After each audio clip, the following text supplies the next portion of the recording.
right. Well, good afternoon, everybody. I'm Christopher Stone, the host of today's event. This is Real Space Strategy Live for the month of April. And I want to welcome you all here for joining us today on this beautiful day here in the Washington, D.C. area. Our guest for today is Jim Cooper from COMSPOC, and he is coming to us live from jolly old England in London. And so we're going to have a quick little overview of our organization. This is obviously brought to you by the National Institute for Deterrence Studies, or NIDS.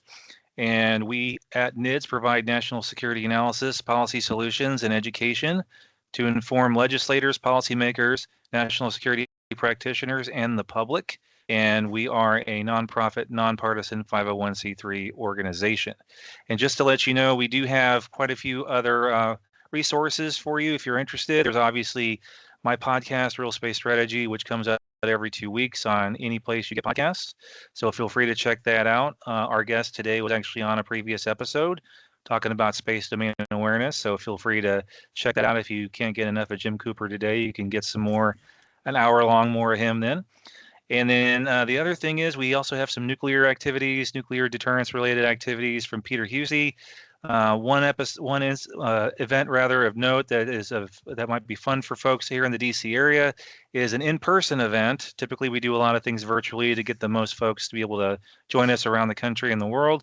But this one will be on 16 May, and it will be at 7:30 in the morning, and it's with Lieutenant General Gabara, who is the nuclear head honcho at the headquarters U.S. Air Force, and it'll be at Capitol Hill Club in Washington, D.C. He'll be talking about various technical issues such as the Sentinel ICBM program and the B-21 bomber. So if you're interested in that topic as well as space topics, feel free to check that out.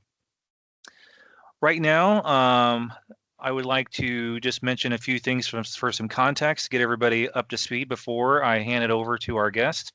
In recent weeks, for those of you that have been following the space news, we have heard several times from Space Force and other senior defense leaders about adversary nation satellite activity that has been labeled dogfighting, as well as other maneuvers of interest in orbit. And a few of these include capturing satellites with robotic arms, moving them out of their orbital slots, flying up close and personal for closer looks, as well as deploying potential weapon systems or things to practice rendezvousing and taking pictures and things of that sort. So just a few of the items that we see in the news.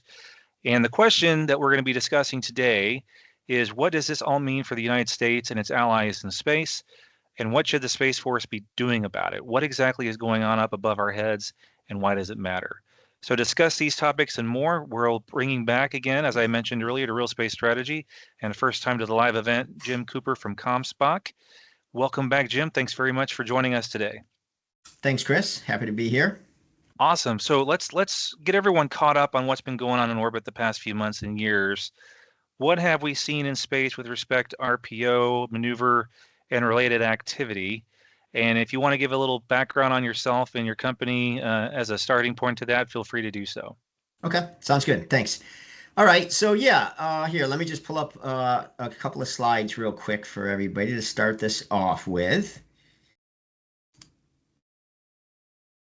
Hopefully you're seeing that. Chris, can you confirm that you're seeing that? Okay, great. All good. Chris had asked me to come on and talk a little bit about, like he said, the headlines that maybe you're seeing here of late. There's been even more of the headlines than usual, and that reflects the level of activity that's happening. So we did want to come on and just try to give you guys sort of a sense of what is actually happening. What does it mean? Why is it important? Why are people talking about it, right? There's reasons for all of that. So that's what we're going to do here today. Before we do that, like Chris indicated, let me just introduce myself and our company a little bit. I am Jim Cooper. I'm the government relations and industry relations lead for COMSPOC Corporation. COMSPOC is basically a leading commercial provider of SSA and SDA, Space Situational Awareness, and Space Domain Awareness software. We're part of an overall commercial ecosystem. There's obviously quite a few commercial providers out there. Some of those are here with me right now. I'm actually in London at something coincidentally enough called the Military SSA Conference, where we're actually talking about some of these things I'll be showing you. So there's a growing commercial ecosystem out there that does different pieces of the processing chain to accomplish space domain awareness, and we sit at the processing point of that. We are a company that has a fleet of different software tools. One of those is the SSA software suite. I'm going to just introduce that real quick because that's what we'll be using today for the presentation. The SSA software suite is our enterprise platform for a comprehensive space domain awareness operations center. So think of it as enterprise software that can pull in data from any source where you might get data. If you're like an operations center for a government, you might have your own sensors.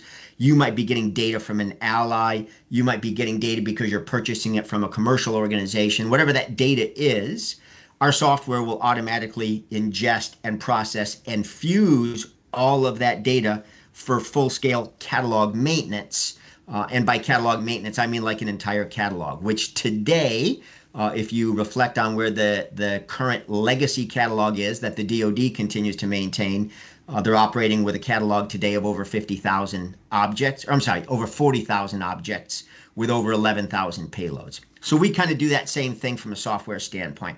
Our software is obviously, not that anybody wouldn't say this, but our software is high accuracy. It's very timely and responsive, low latency, very high capacity. I was just talking about the numbers.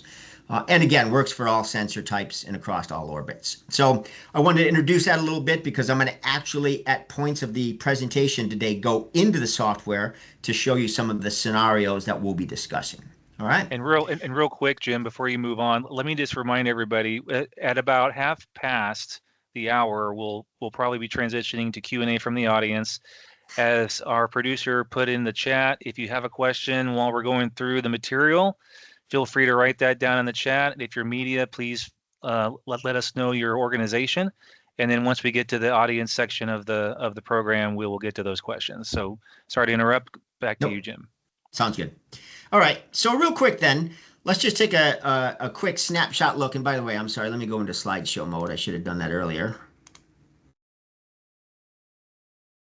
I just wanted to do a quick snapshot of some of the satellites that we're going to be looking at today. Right here is a snapshot of most of, at least from a deep space and geostationary perspective, most of the, let's call them counter space or threatening or maybe intelligence collection payloads that we as a commercial company kind of monitor on a regular basis. Keep in mind, again, like I said, we're a commercial company, so we're dealing with things from a commercial contract standpoint.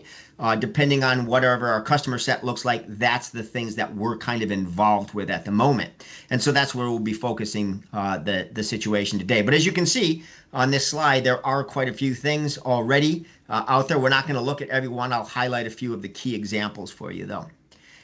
And to do that, I'm going to start off with a satellite called Looch. If you're watching, you're seeing a red satellite that is moving across the geobelt. And what it's doing is it's moving up and down the geobelt with some regularity. And as it moves up and down the belt, it actually moves close to other satellites. Okay, so what it's doing is it's kind of nestling up against some other satellites.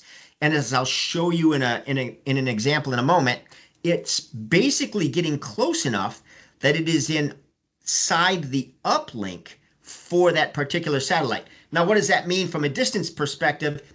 Depends. Usually, Looch stays somewhere, I'm going to say, within the 30-kilometer range away from a satellite. So it's not presenting a conjunction hazard per se. It's not presenting a spaceflight safety hazard, but that is close enough to be inside the uplink for that particular satellite. So what it's doing is it's getting inside the uplink, and then it's just listening. So it's picking up all of the commands and things that are being sent up to that particular satellite, the frequencies that it's operating at, collecting a lot of good signals intelligence information. And that information then can be used obviously for a variety of purposes. It can be used to help them do queuing, tipping and queuing for things that are going on. It helps them understand that satellite and how that satellite works better. They may decide later on that they want to take a more active threatening stance against that satellite and jam it. I'm not saying Looch would jam it. It might be a different satellite that would jam it. But the whole point here is that they are spending significant amounts of time inside those uplinks of other nations' satellites. So that is obviously what we would refer to as irresponsible or threatening space behavior. What I'm going to do here is, if you just give me a few seconds, I want to transition from Actually, real that. quick, is Go ahead. Luch which country is Luch operated by? Good question, Chris. That's a Russian satellite, and they actually now have two of these up there doing this type of activity. Thanks. And so what I'm going to do is I'm going to shift into I'm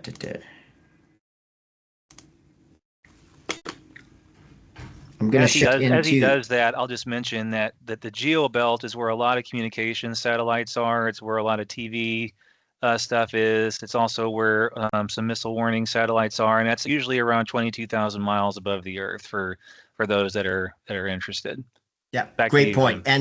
And in addition to missile warning, a lot of your geostationary comm is happening there. Some of that is DoD traffic that is being performed by commercial customers, or is DoD dedicated satellites, as well as the missile warning. And then some of the weather happens there from geostationary satellites as well. All right. So what I've done here now is I've transitioned into our software. That's why I wanted to introduce it earlier.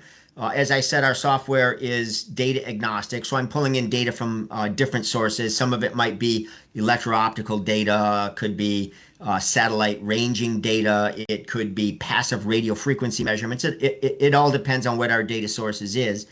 But what you're looking at is the software, which is performing orbit determination on these particular satellites, and then showing you what that orbit determination looks like from a historical standpoint. So these are all events that have happened in the past, but it gives you a flavor of what is actually going on up there that we're worried about from a threatening perspective. So what you're seeing here, before I start this and before I start moving it, is a couple of Intelsats. Intelsat is a international consortium. They're flying two satellites here, and off here over with the yellow track, you see that Luch satellite. Like I said, it moves up and down the geo belt. So what it's done is it's moved up and down the belt. It has now stopped where it's at a specific point on the geo belt close to these satellites. And there I'm going to just start to run it. And you're seeing that in this particular case, and let me slow that down just a little bit. In this particular case, it actually is representing a spaceflight safety hazard. So let me pause it, and I'm going to just back it up a little bit. So right here, as you can see in the upper left corner of the screen, you can see the range differences. Now, remember I said earlier, they typically stay about 30 kilometers away. But in this particular instance, they actually came down and got within about 1.8, and I'll stop it right there. I'm at 1.9. They got within 1.8 kilometers of that Intelsat number 36. Now that is frighteningly close from a conjunction assessment, sort of spaceflight safety hazard. There's a lot of factors that go into play here to determine if this was actually a potential conjunction. You've got to look at a variety of factors across a variety of orbital mechanics. You've got to understand the uncertainty of your element sets. They have the covariance established for it. I won't go into all those details. So I do want to caution and say this was not necessarily a collision hazard, but it is definitely very close. And the concern here is that even if Russia, at this particular point right here, and I'm going to start running this again just so you've got something to look at, even if at that point Russia has very good SSA, because keep in mind, they're flying very close to these other satellites. They don't know what those other satellites are going to do, right? Like the Intelsat folks might decide that it's time for them to do a station keeping maneuver, and they start that maneuver, and now all of a sudden 1.8 kilometers, that's not enough reaction time to stay out of the way, right? So you have to think through these problems when you get close to these other systems. But again, the real threat here with Luch is not necessarily that it presents conjunction safety issues. It's that it's inside the uplink of those Intelsats and is collecting a lot of good intelligence information from them. Okay. Is it also possible to block command and control or even possibly take control of the vehicle if they wanted to? Now, so that's a good question. You absolutely could if you had that type of instrumentation on board the satellite. As a commercial company, everything that we do is I'm going to call it non-classified. People tend to use the term unclassified, but unclassified is an actual adjudication by the Department of Defense that says that this is unclassified information. They don't really do that with commercial entities because we're not part of the Department of Defense. So everything that we're producing is non-classified, right? What you would have to do to answer that question better is dig into, from an intelligence standpoint, what are the actual capabilities on board Luch? Maybe Luch has those, maybe it doesn't. Maybe they've got a different satellite that has those types of capabilities, but Luch is the intelligence collector, which gets the information that they then route to that jammer so that that jammer can come in and, like you were saying, knock out their command and control or do something maybe even worse to that particular satellite. Yep. Okay. All right. I'm going to move on to our next type of scenario. And so what I'm going to start showing you now is a scenario where we have another Chinese counter space platform. It's called SJ-21. And what I'm going to show you now is sort of what we would refer to as a rendezvous and proximity operation. What's happening here is that SJ-21 is a counter space technology platform. The Beidou satellite that you see on the screen, Beidou 2-G2, is actually a defunct weather satellite for China that is on the geo belt. And what's going to happen here is SJ-21 is going to come in and it's going to do a rendezvous with Beidou and then start what we call proximity operations. Now, a lot of people wonder, well, what does that actually mean? Rendezvous, proximity operations, what do these terms mean? I will flat out say right now, some of this is not well defined today. We talk about things like RPO, but what does that actually mean? It's kind of situationally dependent, and it is kind of organizationally dependent. So, for instance, if you look at the recent doctrinal documents that U.S. Space Force has been putting out, they would define RPO, rendezvous and proximity operations, as a satellite being close enough to another satellite and flying in the vicinity of it such that it can characterize that satellite for purposes of anomaly resolution or threat characterization. And it can do that while staying far enough away that it does not present a spaceflight safety hazard. Well, again, that's sort of situationally dependent. Is that 10 kilometers? Is that 100 kilometers? Is that 1 inch? It kind of depends on what your satellites are, how good their propulsion is, how good your SSA is, how good your C2 is. There's a lot of factors that go into account there, right? From a company standpoint, we sort of define this to be 100 kilometers. That's kind of big in my opinion, but that's just how the company defines it. If you're within 100 kilometers of something, you're doing a rendezvous and proximity operation. I want to add one thing to that. There are things called sort of flybys. You might have heard the term flyby, and then there's proximity operations. A flyby is when you come close and you're within 100 kilometers, but it's just a single pass. You just kind of go right by the guy, and you're somewhere within the vicinity of 100 kilometers to begin with, but then you're gone. With a proximity operation, you come in and you spend at least one orbit in the vicinity of that other satellite, again within 100 kilometers. And you'll see this play out with the sample that I'm going to show you here. So SJ-21 is going to come in.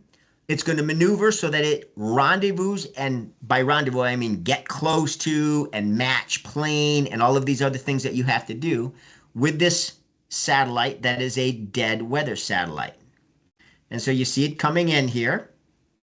And as it gets closer, I'm going to switch my view. So now you can see it's very close from a space flight, just general flying. It's flown to within 500 kilometers here if you look at the range in the top left. And that is going to get smaller and smaller now as it starts to, now you're seeing it drop down and get very small.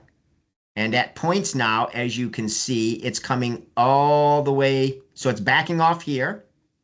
And then it's going to go back in again and get very small down into the sub 10 kilometer range. 3, 2, and it's even getting into less than a kilometer away. So right there, you're at 58 meters. of distance, stays in that area, and then starts to leave again and starts to widen the gap. So what's going on here? I'm going to actually take you into a different view of this. So I'm going to take this guy right here. Oh my gosh. All right. So I'm glad I did this. Forgive me, I'm operating out of a hotel room, so the internet here is a little wonky. I'm going to switch back to my briefing mode. Let me stop sharing here. I was afraid that would happen at some point, but I've got a video backup of all of this. No problem. And for those that are wondering, one of the framework documents that he might be mentioning is there's a warfighting document that just came out a week or so ago from the Space Force. If you Google it, you can find it and you can read it. It's pretty short, and it gives some definitions and things of that. If you're interested for some of those definitions we're talking about. And then as soon as you bring it up, I'll stop. But there's one other thing I'll mention. If you notice when you mention element sets, an element set, for those that aren't familiar with it, are basically kind of like coordinates of where a satellite is around the Earth in its orbit. And so that's like if you have a GPS coordinates or you have things of that sort, like latitude, longitude on the Earth, to find something in space, you have its orbital element sets. And each of those pieces come together and help us to find an object in orbit around the Earth or somewhere else in space that we use all those little tidbits to add together and find out where it is with precision. So back to you, Jim. Okay, great. So you got this briefing, the video up, right? You're seeing that? Yep. I'm going to go into slideshow mode. Oh, stupid. Let me just pop back up there a second. Okay. Apologies for that. I was worried that would happen being in the software with the internet here in the hotel, but I've got a video backup of everything that I was going to show you. So I've just gone to a video now. It's just we took videos of the software for this very reason so that we can still continue to play this out. So you're seeing exactly what I was showing you inside the software, and I was trying to take that into a closer view so that you could actually see the proximity operation, and that's what this video is now going to show you. So here comes SJ21, and pay attention to the range again. It's like right in the middle of the screen now for the video. And so you can see the types of operations, the types of tactics that this is employing as it gets in, gets very close, loops around it. What we think is actually happening here is that this is an operational test of what later became, and you probably saw this in the news, a towing event. What they did with this satellite is they docked with this satellite eventually, and they towed the satellite out to the geo graveyard disposal orbit. A good thing to do. Let's give credit where credit is due. China was removing a dead satellite from the geo belt, and they took it out to the graveyard orbit.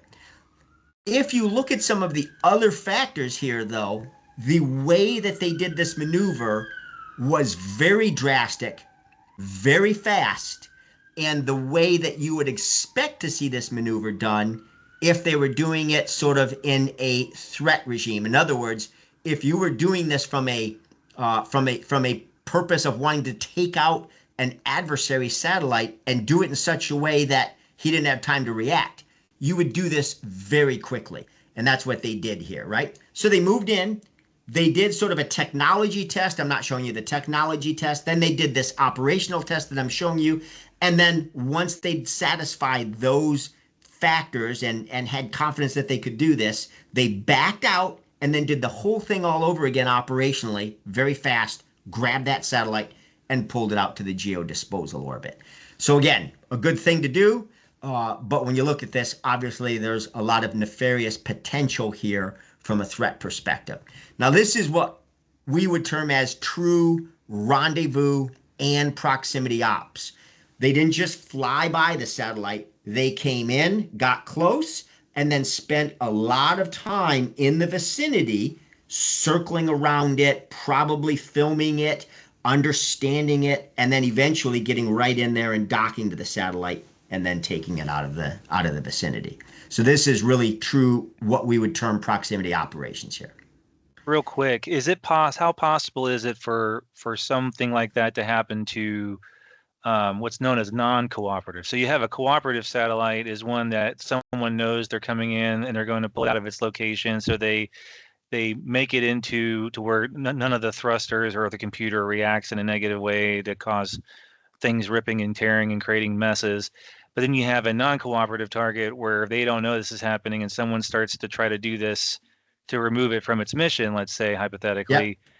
How differently would this look, you think, if they were going for a non-cooperative? Well, so that's a good question, Chris, and that's why I was making the point that they did this very fast, right? They didn't make this sort of a very careful approach, a low thrust maneuver, and sort of gradually come up and gradually. They came in very fast, did some very quick circles, grabbed the object, and pulled it out of there. How well could you do that against a non-cooperative satellite? That would probably be somewhat dependent, first off, on how good that adversary is that you're trying to affect. How good is their space domain awareness? How quickly can they react? How well can they see this scenario as it plays out? Do they have coverage, first off, with their sensors? If they do have coverage, they might get data. Now, can their processing and fusion software, that's what we do from a commercial perspective, is their processing and fusion software good enough to react, to let them understand the situation, and then have enough time to formulate a plan, select it, and execute it, and upload that command to that satellite so that that satellite can now do something. It might be a maneuver, it might be try to change its orientation, something that complicates what China might be trying to do in this instance. Or maybe you've got, maybe you've got another satellite in the vicinity that you can bring in there. There's a variety of different things that you could do, but it's all going to be contingent on, first off, how good your SDA is, your space domain awareness from a defensive standpoint, to see, react, and understand what's going on here, and then your C2 on top of that. Okay. Does that answer the question for you? Yeah. Okay. All right. So I'm going to push on to the next scenario then. And I'm going to take you to a different video. So this video is going to show you sort of, it is proximity operations. I don't know that there's a term for this. Maybe it's vicinity operations. I'll show you what I mean by that here in a minute. What you're seeing here is two Chinese payloads off to the left. They are blue and green in this particular video. These are two satellites that tend to operate, or at least when they started out, they tended to operate in tandem. In other words, they sort of flew together. They were on the same vector, same orbit, and they were operating in tandem. And then you're going to see a U.S. satellite approach, USA 270. And some interesting things are going to happen here. What's going to happen is, as USA 270 approaches these satellites, one of those Chinese satellites is going to suddenly maneuver in such a way that it will end up having a favorable sun angle on USA 270. What do I mean by that? I mean that the sun would be behind the Chinese satellite, which is behind the US satellite. So in other words, the sun would be lighting up the USA satellite, reflecting that light back to the Chinese satellite if they wanted to take pictures. I'm hypothesizing. Again, we are a commercial company. I don't know exactly what's on these Chinese payloads. I kind of have a good guess. Most of us probably have a good guess, but I don't really know for sure. I don't know what's on USA 270, so I don't know specifically why they are trying to close with and be in the vicinity of these Chinese satellites, right? I'm showing you what's happening.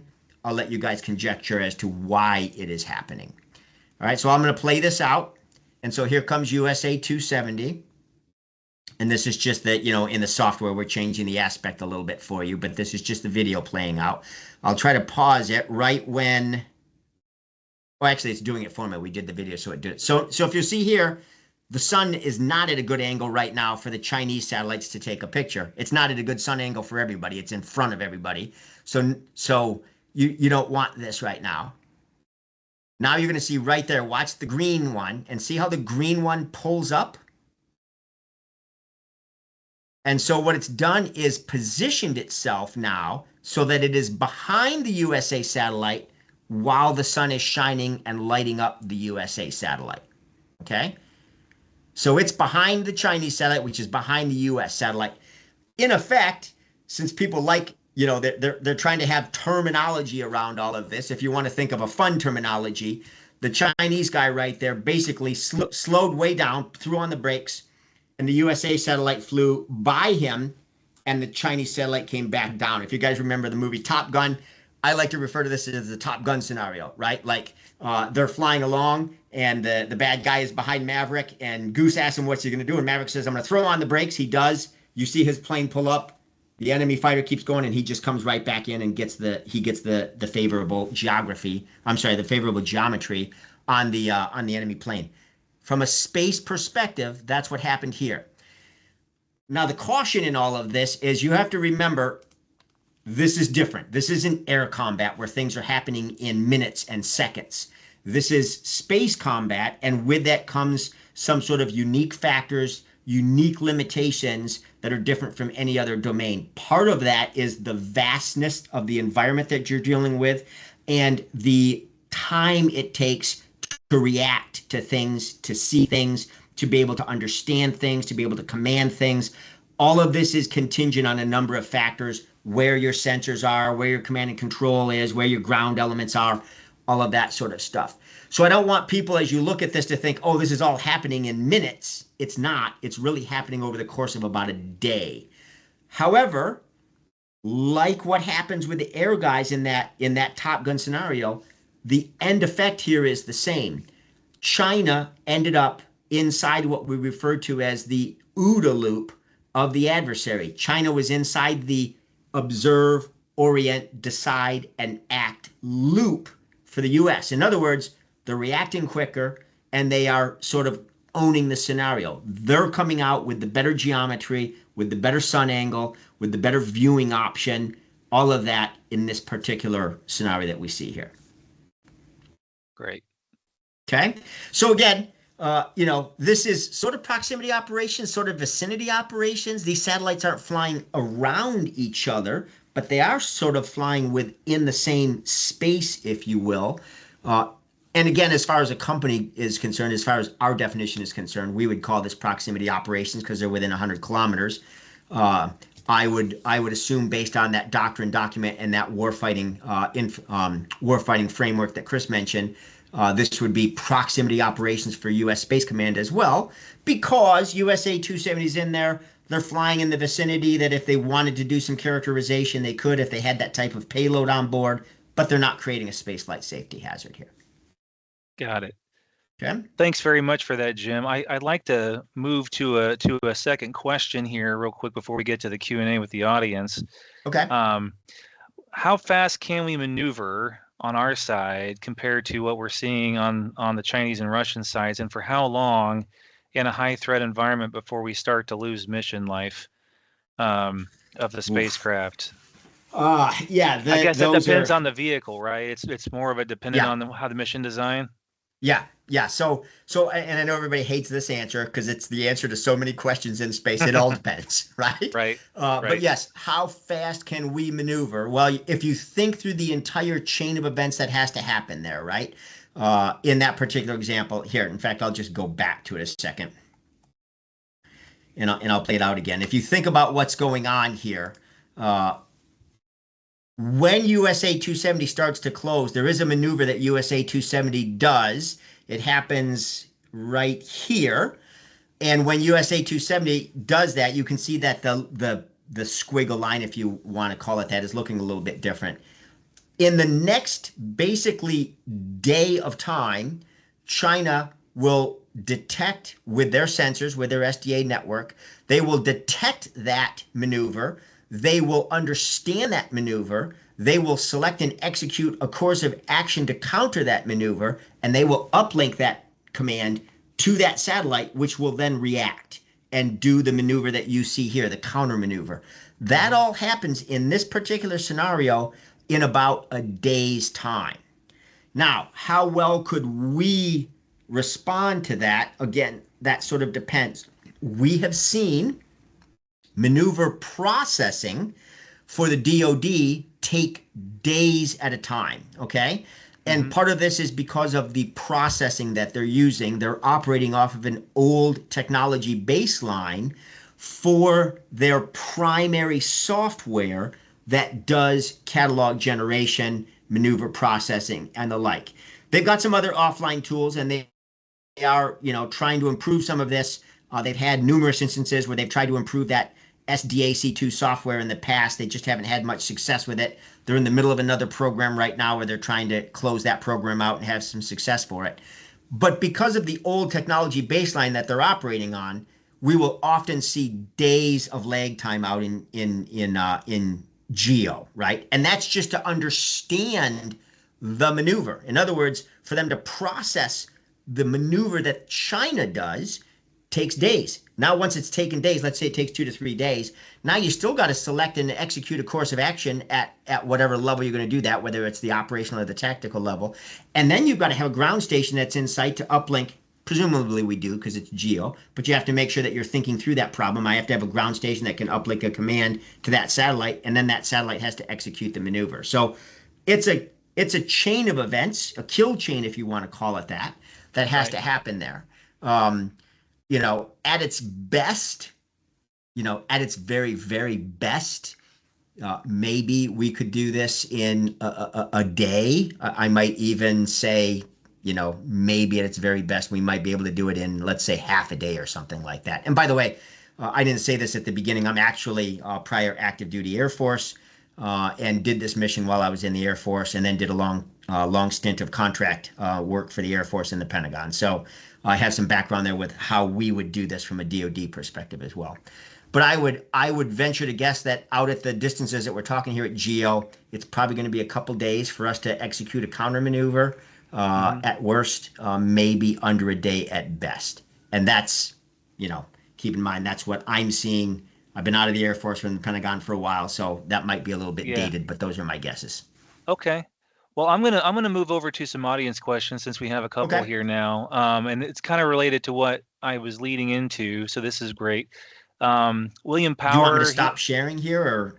If you want to leave it up just in case you want to use it, you can do that, or you can stop sharing, whatever is easy for you. Okay, I'll just leave it up in case a question comes that would be answered by a graphic here. Yeah. So William Power, he asks regarding the towing activity, what are the estimates associated with the fuel repeatability of such events from a threat asset? In other words, how many such maneuvers, perhaps not towing to the graveyard, but rather just enough to induce mission failure, could a single asset potentially execute? So that's a really good question. Again, now here's my favorite answer. It depends, right? That's gonna depend on how much fuel you have and how you execute that particular intercept. We have seen instances, and matter of fact, like I said, we're part of a commercial ecosystem. I'm at this military SSA conference, and Exo Analytic had a very good briefing today. We are seeing maneuvers as large as 45 meters per second of delta V. That's huge. We've seen them do that as one big burn. We've seen situations where they've done 3 rapid burns of about 15 meters per second of delta V each time, so still a total of 45.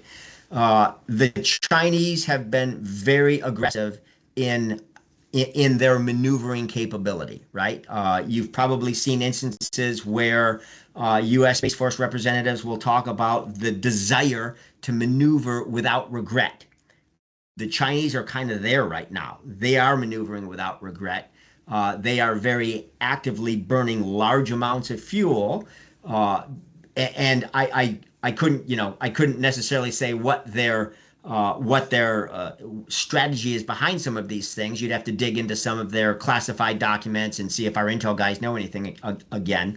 But we are definitely seeing very large maneuvers with lots of delta V expended at once. They are big in some of their writings about on-orbit refueling.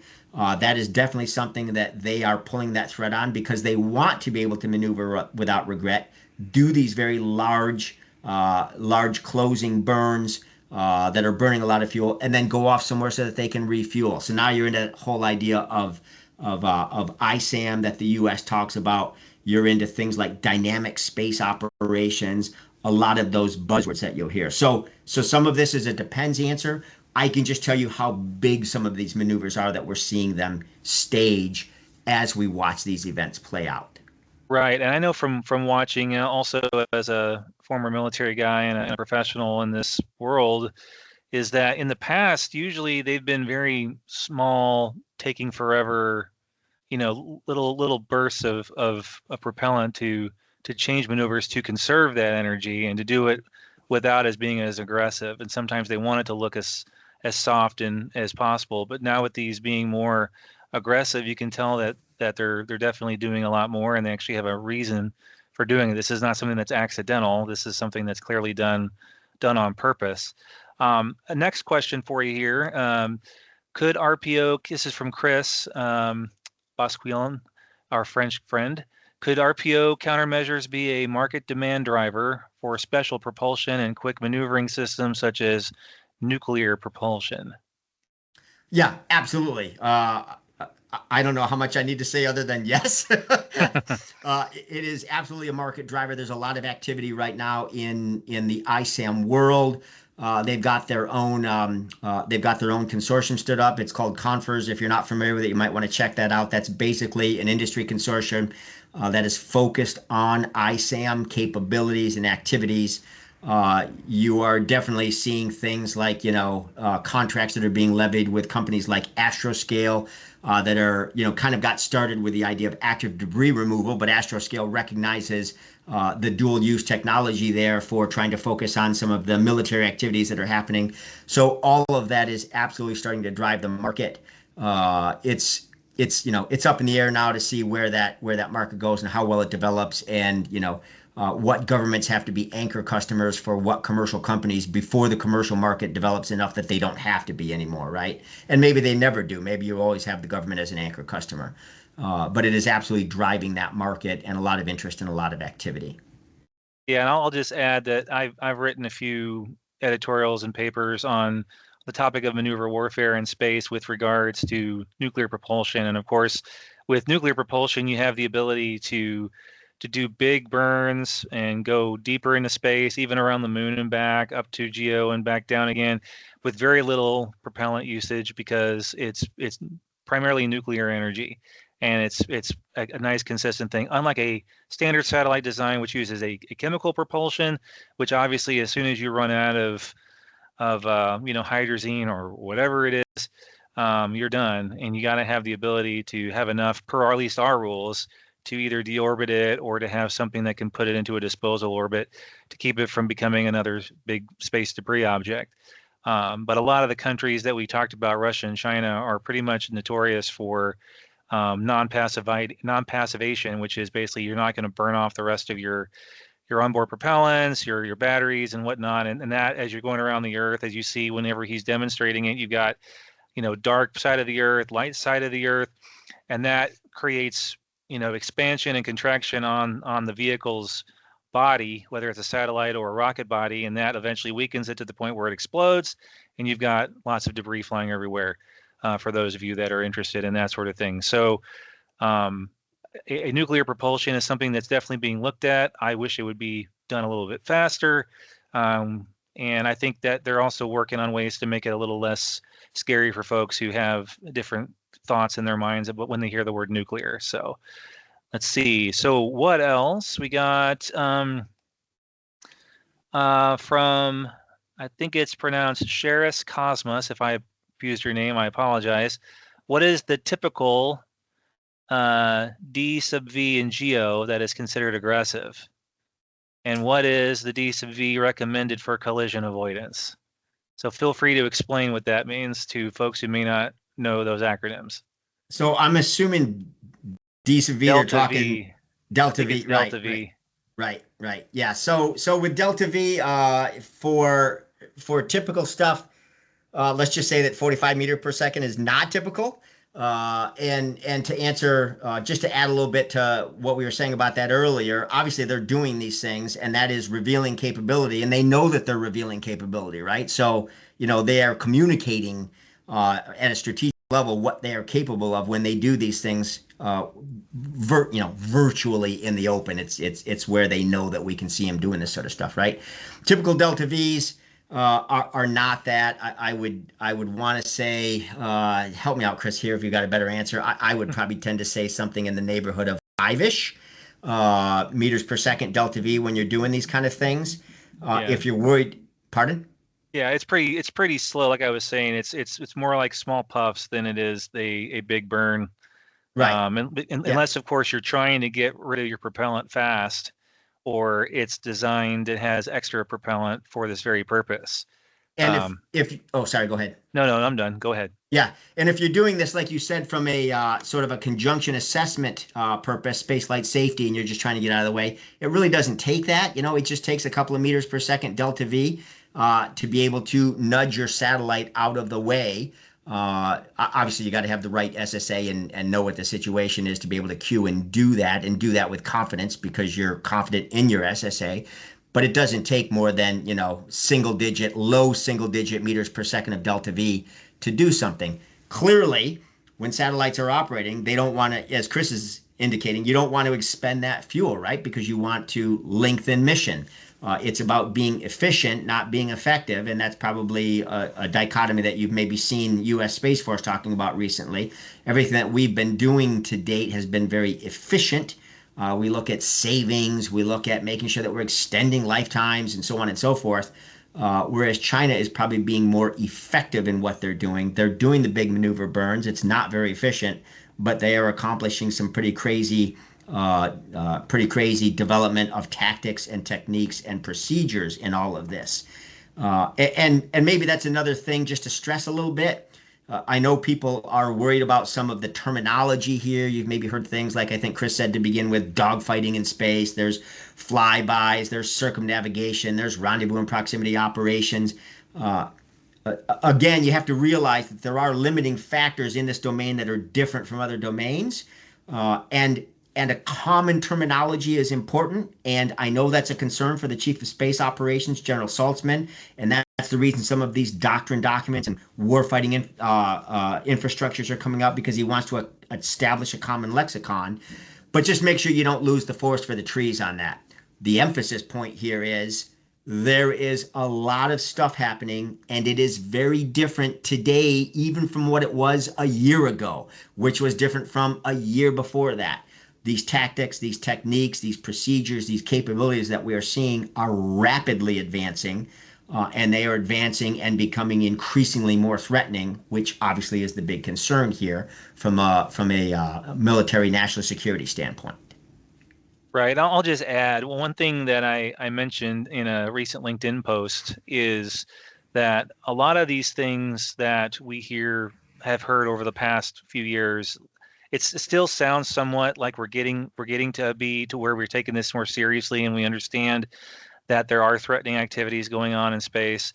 There are testing of weapons, but there are uses of weapon systems at the lower threshold or the reversible side, such as jamming, spoofing, lasing, illumination, things of that sort, of optics and things of that sort. So in a way, space war is not a future tense thing. People always talk about like, oh, we don't want a war in space. We don't know what a war in space looks like.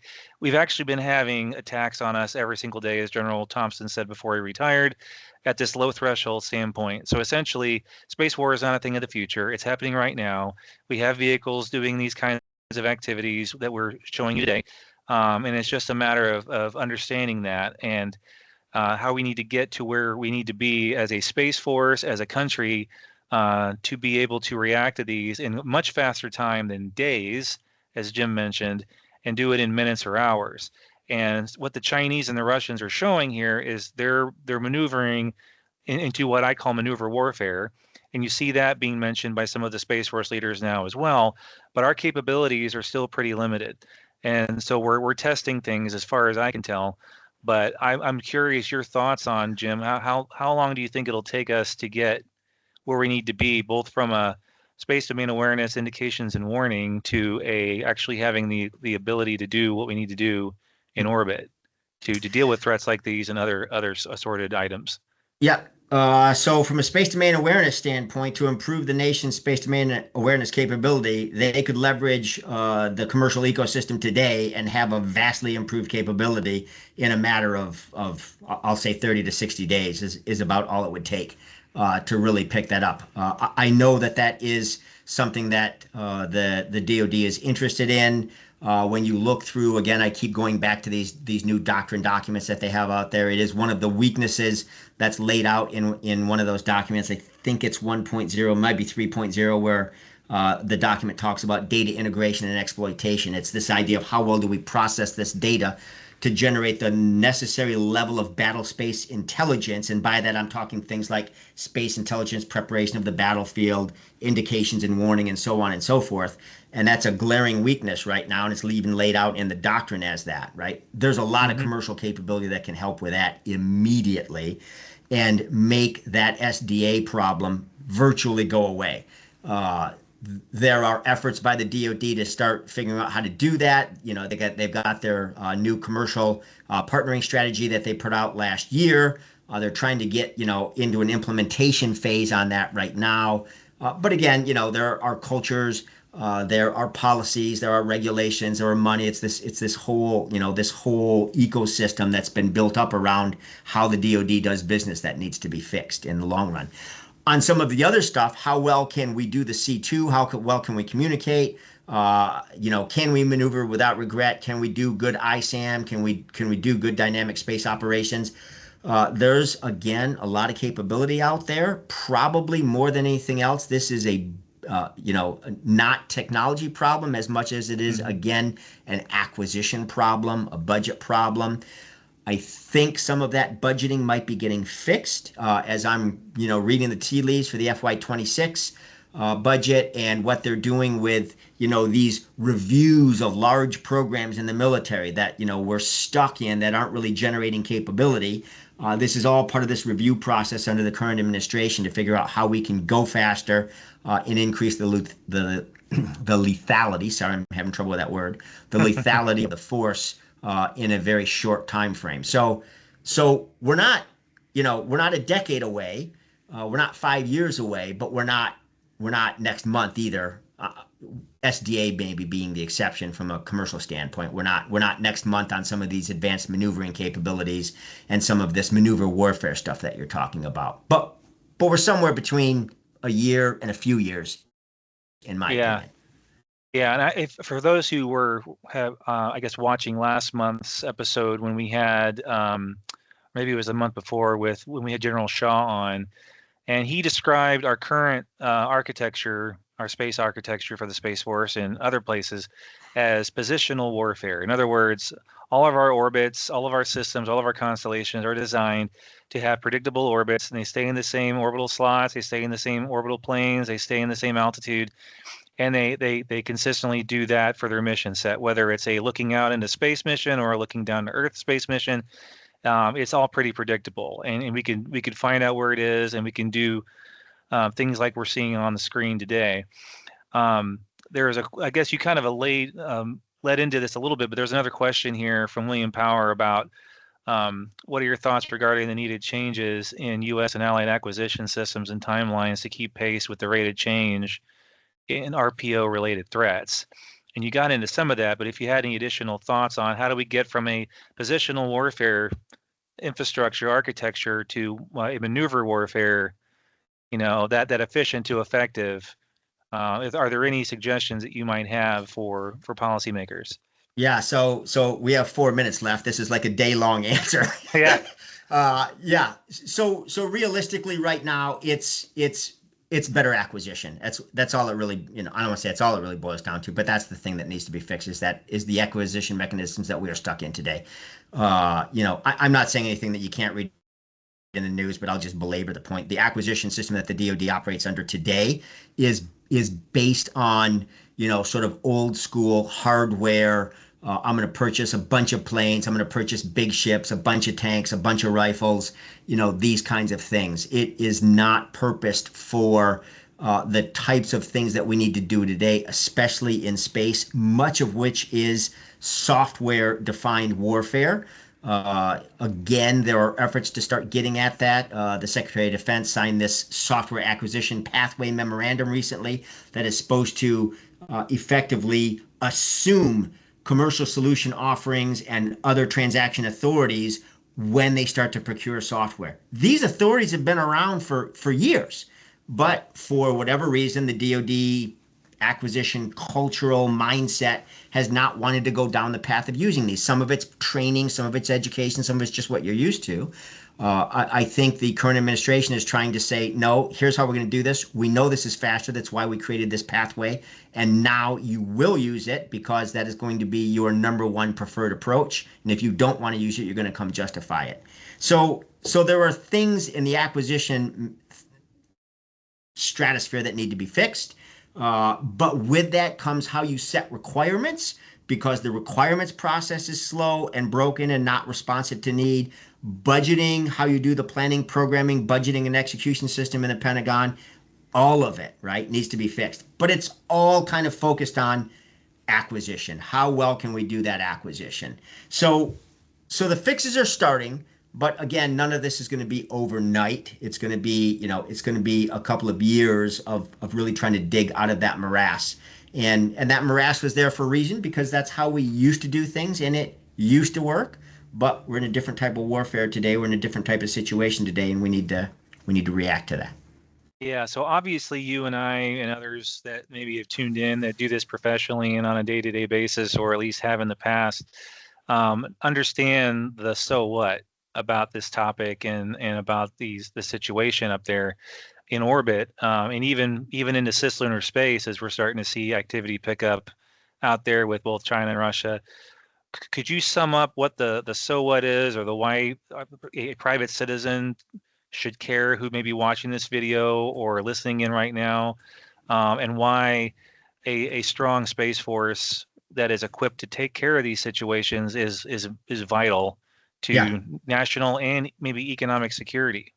Yeah, that's a good question. So we are, the nation is wholly dependent on space today. We are wholly dependent on space from an economic standpoint, from a national security standpoint, from a commercial standpoint, from a social standpoint. How we consume entertainment and how we communicate with people.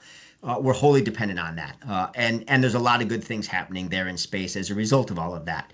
But that dependency obviously comes with risks that have to be managed. China is showing us, Russia is showing us that they've got a lot of capability to take those space assets out that we rely so heavily on. They have demonstrated that they will do that. Obviously, Russia, when they invaded Ukraine, the first thing they did was start to impact or affect space capabilities. Space is probably going to be the first domain attacked in a war situation, a war footing. And if we worry about things like a potential war with China over Taiwan, or growing Russian interests and ambitions in Europe or something like that, we have to realize space is going to be attacked first. If you take space out of the equation, you hugely impact the joint force and weaken it. And you're now in a position where you're going to lose many more lives on the battlefield than you might have otherwise if all of those space assets were there. We're going to take a beating without the space forces.